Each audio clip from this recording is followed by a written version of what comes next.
नमस्ते एक्स जी। वाइफ होती है जो कि सू होती है और उसे कैंसर होता है। उसके हस्बैंड जियांग को ये बात कभी पता ही नहीं चल पाती कि सू को कैंसर है। जब वो ऑफ हो जाती है तो वो बहुत ज़्यादा हर्ट होता है कि मेरे पास इतना पैसा था, बट तुमने मुझे कभी ऐसा क्यों नहीं बताया कि तुम्हारी तबीयत इतनी ज़्यादा ख़राब है। क्योंकि जो जियांग होता है एक्चुअली में वो सू से बहुत ज़्यादा प्यार करता है, बट वो रिवेंज लेना चाहता है। गाइस, स्टोरी बहुत ज़्यादा हार्ड। कुछ भी करूँ तुम्हें कोई मतलब नहीं है। जो हमारी सू होती है उसे कुछ प्रॉब्लम हो गया था जिस वजह से उसने जियांग से ब्रेकअप कर लिया था। इस बात को वो अब तक भूला नहीं है और इसी बात की वजह से वो उसे बार बार टॉर्चर और पनिशमेंट देता है। और उसके बाद कुछ टाइम बाद पता चलता है कि जो हमारी प्यारी सी सू है वो बहुत ज़्यादा बीमार रहती है। इसके वजह से उसने जियांग से बोला कि शादी मुझसे करना चाहो तो कर सकते हो, बट हर मंथ मुझे 1 मिलियन चाहिए। अगर दे सकते हो तो मुझसे शादी कर लो। और उसके बाद जियांग ने भी रिवेंज के लिए उससे शादी भी कर लिया है। और वो जब भी उससे पैसा मांगती है तो उसको बोलता है कि क्या तुमने कभी मुझसे प्यार नहीं किया, सिर्फ मेरे पैसे से। शू ने भी बोला हाँ क्यों, मैंने तुमसे बिल्कुल प्यार नहीं किया, क्योंकि तुम अमीर थे, मुझे पैसे की ज़रूरत थी इसके लिए। और इसके अलावा हमारे बीच क्या हो सकता है, क्या लगता है हमारे बीच प्यार कभी हो सकता है? ये तो ऐसा है जो कभी हो ही नहीं सकता। और तुम्हें इस तरीके की चीज़ें नहीं सोचना चाहिए। ऑफ कोर्स मैं तुम्हारे टाइप की तो बिल्कुल नहीं हूँ, पर फिर भी थैंक यू, तुमने मुझसे शादी करी, हर महीने मुझे पैसे देते हो। लेकिन अब मैं तुमसे बहुत ज़्यादा तंग आ गई हूँ और मैं डिवोर्स लेना चाहती हूँ।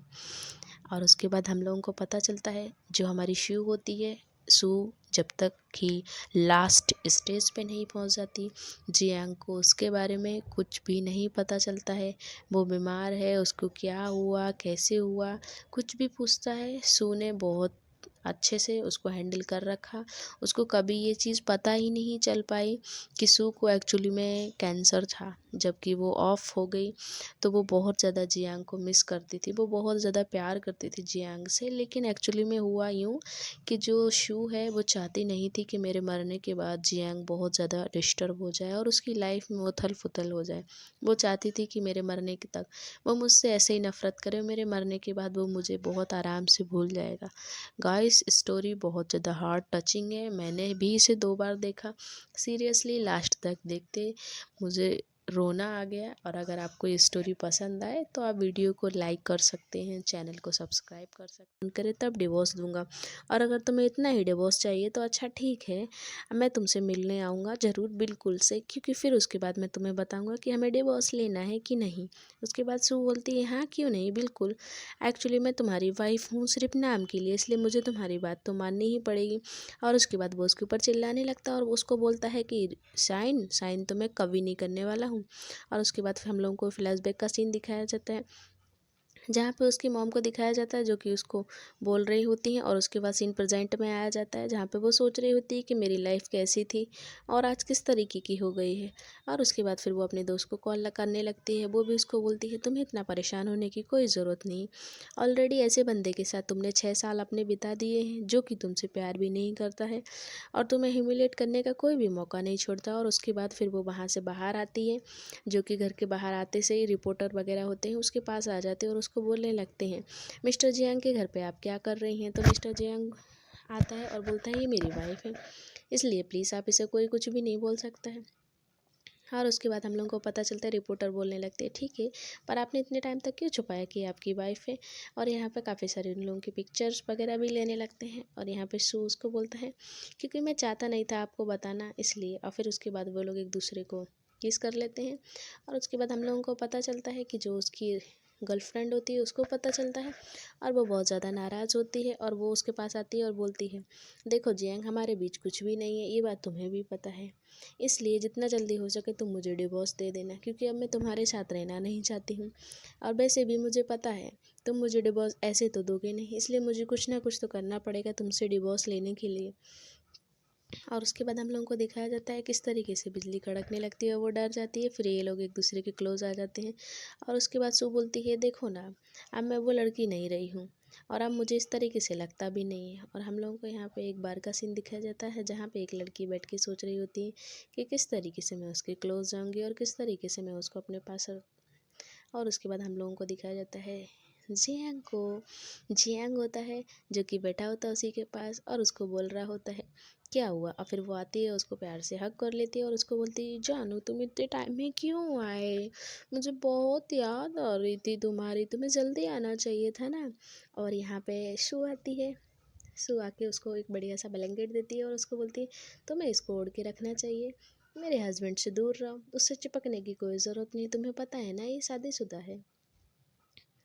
और उसके बाद वो बोलती है हाँ ऑफकोर्स क्यों नहीं, मुझे पता है ये शादीशुदा है, लेकिन मैं भी इनकी सेक्रेटरी हूँ, इसलिए इतना तो मैं अपने बॉस के साथ कर ही सकती हूँ उनकी अटेंशन लेने के लिए। और यहाँ पे फिर वो गुस्सा होने लगती है और बोलती है जियांग तुम जानते नहीं हो क्या।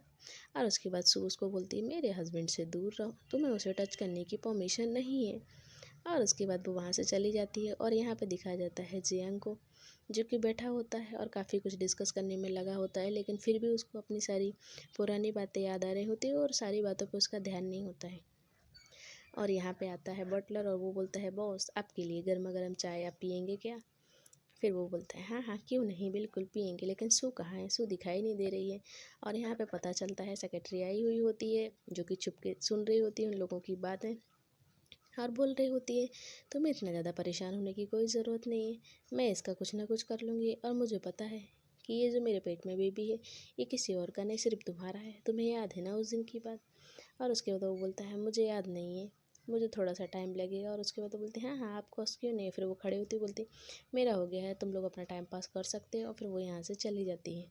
और ये उसका दोस्त होता है और वो उसके पास आता है और उसको बोलने लगता है तुम्हें इतना ज़्यादा परेशान होने की कोई ज़रूरत नहीं, अगर कोई प्रॉब्लम है तो हम मिलकर सॉल्यूशन निकाल लेते, तुम्हें मुझे शेयर करना चाहिए। और पता है ना जियांग किस टाइप का है, उसने तुमसे शादी कर ली पर इतने टाइम बाद लोगों को पता चला और उसके बाद भी आज भी वो दूसरी लड़कियों के साथ बहुत ज़्यादा टाइम स्पेंड करता है, तुम्हारे ऊपर बिल्कुल भी ध्यान नहीं देता है। बस तुम उसकी एक नाम की वाइफ हो और इसके अलावा कुछ भी नहीं।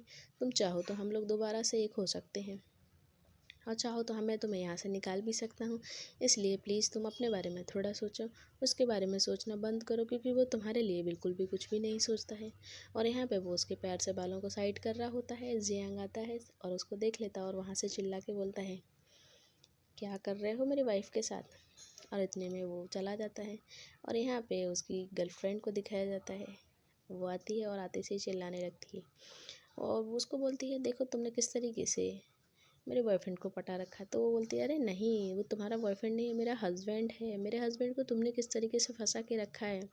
अगर तुम इतनी ज़्यादा खूबसूरत हो तो जाके उसको बोलो वो मुझे डिवोर्स दे दे। क्यों नहीं दे रहा है डिवोर्स, क्योंकि वो मुझे कभी इस घर से जाने ही नहीं देगा। अगर तुम चाहती हो तो कोशिश करके देख लो, अगर तुम ऐसा करने में कामयाब रही तो मैं तुम्हारी बहुत ज़्यादा शुक्रगुजार रहूँगी। और उसके बाद वो उस पर चिल्लाने लगती है और उसको काफ़ी ज़्यादा बुरा भी लगने लगता है। एक बार तुम ट्राई करके देखो, क्योंकि मैंने बहुत बार ट्राई करके देख लिया है, अब तक तो कुछ भी रिज़ल्ट नहीं निकला है।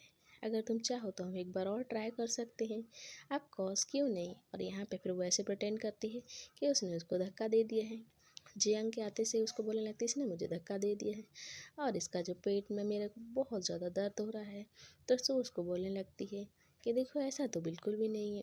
और फिर वो जियांग की अटेंशन पाने के लिए और भी ज़्यादा वो एक्टिंग करने लगती है और उसको बोलने लगती देखो ना जियांगी हमसे कितनी ज़्यादा जलती है। और फिर इसके बाद उसने बोला ठीक है कोई बात नहीं, तुम्हें इतने ही पैसे चाहिए ना मुझसे, तुमने तो मुझसे 5 साल पहले शादी इसीलिए किया था ताकि तुम मेरे से पैसे ले सको, तुमने पहले ही बोला रिकॉर्डिंग को था चालू करके रखा होता है और उसने गर्म पानी उसके ऊपर फेंक के गिरा दिया होता, उसका हाथ भी जल गया होता और फिर भी वो उसको बोल रही होती ये उसकी गलती है, सब इसने किया है। और यहाँ पे वो सब लोगों को रिकॉर्डिंग सुना देती है कि इसने किस किस तरीके से मेरे से बोला है और उसके बाद देखो ना ये प्रेग्नेंट भी नहीं है और ये किस तरीके से मुझे फंसाने की कोशिश कर रही थी, अब तो तुम लोगों को सबको पता चल ही गया है।